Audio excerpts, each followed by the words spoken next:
Ang masarap na food trip dito tuwing gabi, empanada. Saan kaya ang pinakamasarap? Hey, Mas Manong! Empanada sa Plaza. I think it's the best. Sa Irene's po. Ang mantika nila is yung pinagsisihan ng karne ng baboy. Doon sa may plaza. Ganda niya paparehas damit namin tiraman, sir. Well, ang gagawin natin ngayong gabi, subukan natin.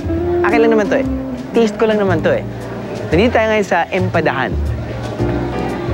At susubukan natin ang ilan sa mga empanada.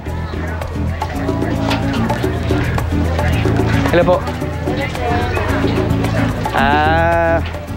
Pwede po bang makatikim ng inyong special empanada? Magkano po? Malutong pa. Huwag mo na yung plastic, kuya. Apo.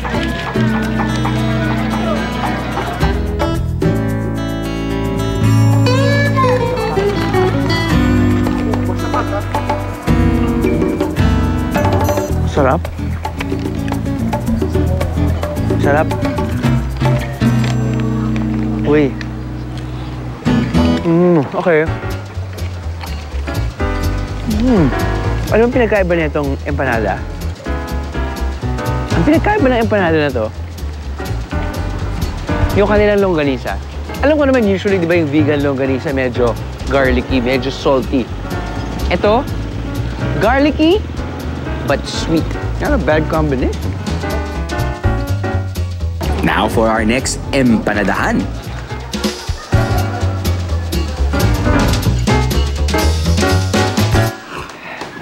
Empanada, part 2.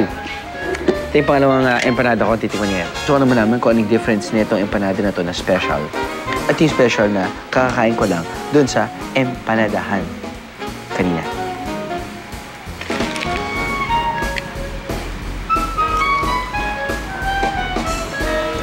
Suka. Ayaw natin ng ketchup. Ayun. Without a doubt, masarap yung Irene's. For sure. For sure, masarap yung Irene's. Pero ang nagustuhan ko naman dun sa kinain ko, special empanada dun sa empanadahan, ay yung ginamit nilang longganisa ay matamis. And it also works. So, it's either you buy from both. Right? Another option para sa isang empanada food trip ay ang empanada ng Batak, Ilocos Norte. Iba ang kulay ng balot nito sa vegan empanada. At iba rin ang lasa dahil magkaiba ang lasa ng longganisa ng dalawang probinsya. Bukod sa patikim, bibigyan pa ako ng Irene's ng Empanada 101 Crash Course. Subukan ko yan.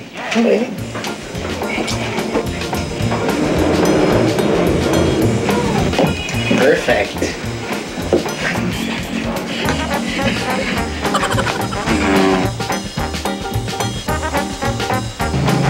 Yan.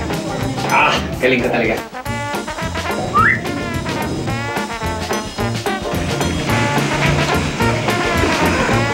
Yan. Ano ba nangyari? Ano nangyari? Hindi ko alam kung ano nangyari.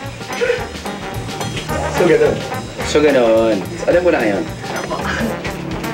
So, buti nandiyan ka.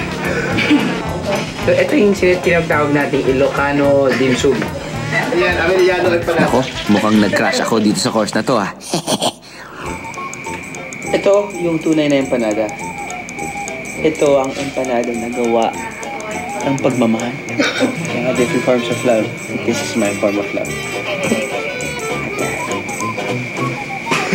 Kung maganda yan.